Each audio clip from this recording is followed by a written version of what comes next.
किसान साथियों राम राम। आशा और उम्मीद करता हूं कि आप सब ठीक ठाक होंगे। साथियों, आज हम चर्चा करने जा रहे हैं सरसों की फसल के ऊपर। और ये चर्चा जरूरी क्यों है? ये चर्चा इसलिए जरूरी है कि मौके के ऊपर जो सरसों की फसल के अंदर नुकसान देखा गया है, साथियों, संपूर्ण रूप से किसान मायूस हो चुका है। मैं आपकी जानकारी के लिए बता दूं कि 3 दिन से लगातार मेरे पास लगातार फोन आ रहे हैं और किसान अपनी फसलों की स्थिति बता रहे हैं। उन्हीं के आधार के ऊपर मैं आपको जानकारी देने का काम कर रहा हूं। मैं आपकी आवाज़ को सोशल मीडिया पर उठा करके किसान को जागरूक करने का काम कर रहा हूं और जो फसलों में नुकसान हुआ है उसकी कुछ हद तक भरपाई करने की तौर तरीके भी मैं आपको बताने जा रहा हूं। कृपया करके इस वीडियो को पूरा सुने, ध्यान से सुने और इसी तरह की जानकारी आपको मिलती रहे तो आप इस चैनल को सब्सक्राइब करके इसके साथ जुड़िए। अनेक किसानों दोस्तों तक शेयर जरूर करिए। साथियों, मैंने बहुत पहले एक बात कही थी कि जो 2026 का उत्पादन आएगा, सरसों की फसल के संपूर्ण उत्पादन का पता फरवरी के पहले सप्ताह या दूसरे सप्ताह में पता चलेगा, क्योंकि उस समय तक मौसम अनेक प्रकार की करवटें लेगा और फसलों को फायदा या नुकसान होने की आशंका जाहिर चालू रहेगी। उसी क्रम में पिछले 3 दिन से लगातार राजस्थान के बहुतायत क्षेत्रों के अंदर भारी मात्रा में सर्दी ने अपना प्रकोप उठा करके सरसों की फसल को नुकसान पहुंचाने का काम किया है। यह नुकसान हुआ क्यों? इसका सबसे बड़ा कारण यह था कि जो मैं बार बार आवाज उठा रहा हूं कि किसान जो खेती करता है उसे पानी की आवश्यकता होती है और सरकार किसान को नहरी पानी उपलब्ध कराने की कोई न कोई व्यवस्था जरूर करे, क्योंकि बरसात के ऊपर यदि हम निर्भर रहेंगे, प्रकृति के ऊपर हम निर्भर रहेंगे तो हमारा उत्पादन संपूर्ण रूप से कभी भी प्राप्त नहीं किया जा सकता। और उसी का खामियाजा आज किसान भुगत रहे हैं कि जिन खेतों के अंदर नमी कम देखी गई है वहां साथियों 50% तक की फसल को नुकसान सरसों में देखा गया है। जिन क्षेत्रों में कुछ पानी की व्यवस्था थी वहां 15 और 20% का नुकसान देखा गया है। बिरानी जो सरसों किसानों ने बो रखी थी साथियों, उस सरसों को तो लगभग 80% तक का नुकसान उस सरसों के अंदर देखा गया है। अब साथियों, इस प्रकृति के आगे किसान का बस नहीं चलता। किसान बेचारा भाव के बारे में तो चपेट खा ही रहा है, मर रहा है, उसे नुकसान हो रहा है, ऊपर से प्रकृति ने अपना कहर ढाना शुरू कर दिया है। मैं आपको बार बार आगाह कर चुका हूं कि हमारे यहां जलवायु परिवर्तन का बहुत बड़ा प्रभाव देखा जा रहा है। सर्दी लेट पड़ने जा रही है, बरसातें कम हो रही है, पानी की किसान को बहुत तय मात्रा में जरूरत है। इसके ऊपर हमारे राजनीतियों को ध्यान देकर के किसान को बचाने का काम करना चाहिए। इसीलिए मैं लगातार आपको ये बात बता रहा हूं। जो सरसों में नुकसान हुआ है साथियों, उसकी संपूर्ण भरपाई नहीं हो सकती, परंतु मैं एक तौर तरीका आपको बताने जा रहा हूं। वो तरीका यदि आप अपनाएंगे, यदि आपके सरसों की जो सिचुएशन मैं बता रहा हूं वो सिचुएशन है, तो आपको कुछ फायदा हो सकता है।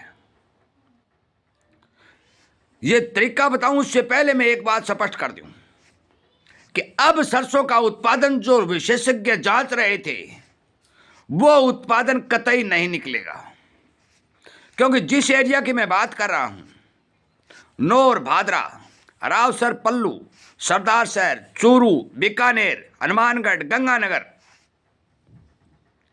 बहुत बड़े बेल्ट के अंदर राजस्थान में सर्दी का इतना प्रकोप पड़ा है कि सरसों के अंदर कुल मिलाकर के 20% तक का नुकसान पक्का तय है।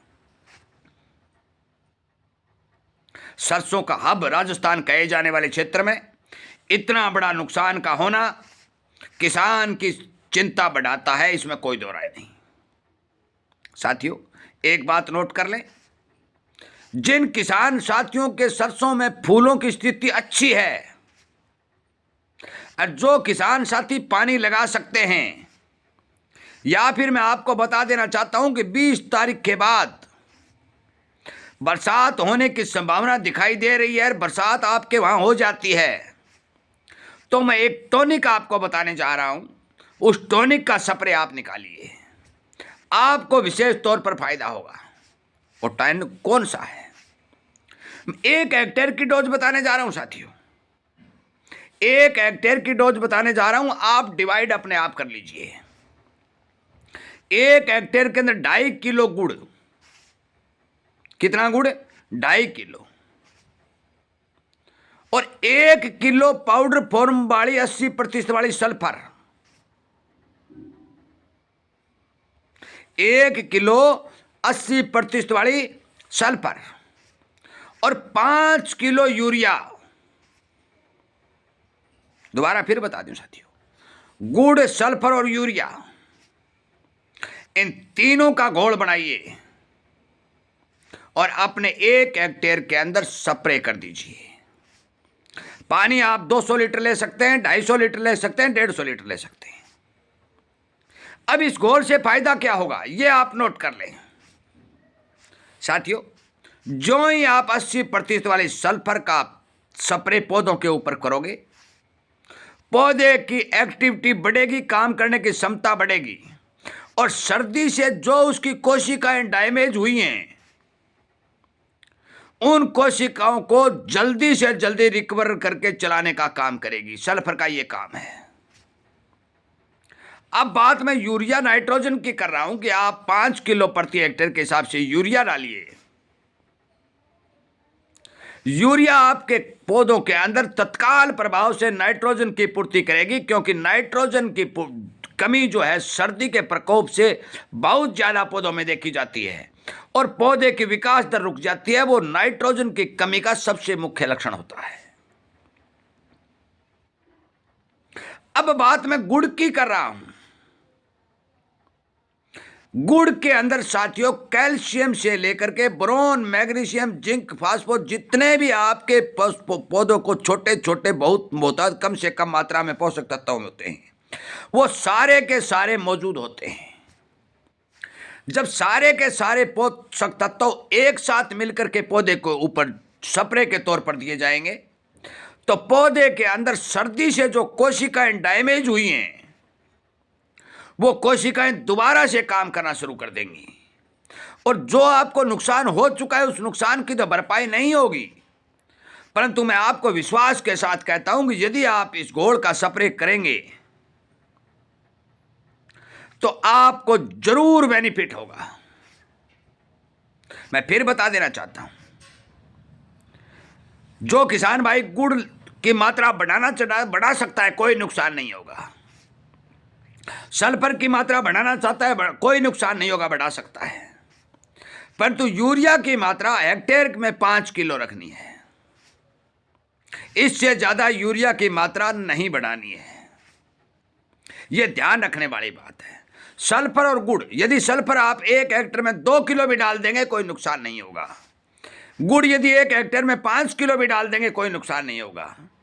परंतु यूरिया की मात्रा केवल और केवल 5 किलो रखनी है। डीएपी इसके अंदर मिक्स नहीं करना है। जिंक मिक्स कर सकते हैं। कोई किसान साथी चाहता है कि जिंक मिक्स की स्प्रे कर दूं, फिर फोन आएंगे। मैं आपकी जानकारी के लिए बता दूं कि आप जिंक मिक्स कर सकते हैं। साथियों, सरसों की फसल को बचाने के लिए, किसान का नुकसान कम करने के लिए मैं जो आपको ये बातें बता रहा हूं, इन बातों को किसानों तक पहुंचाने का काम करें।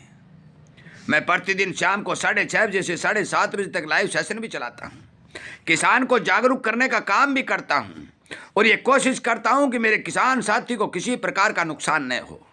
इसी क्रम में तमाम वीडियो आपके पास पहुंच रहे हैं। मैं आपसे विनय निवेदन प्रार्थना करता हूं कि आप इन्हें शेयर करके हर किसान तक पहुंचाने का काम करें। जय हिंद।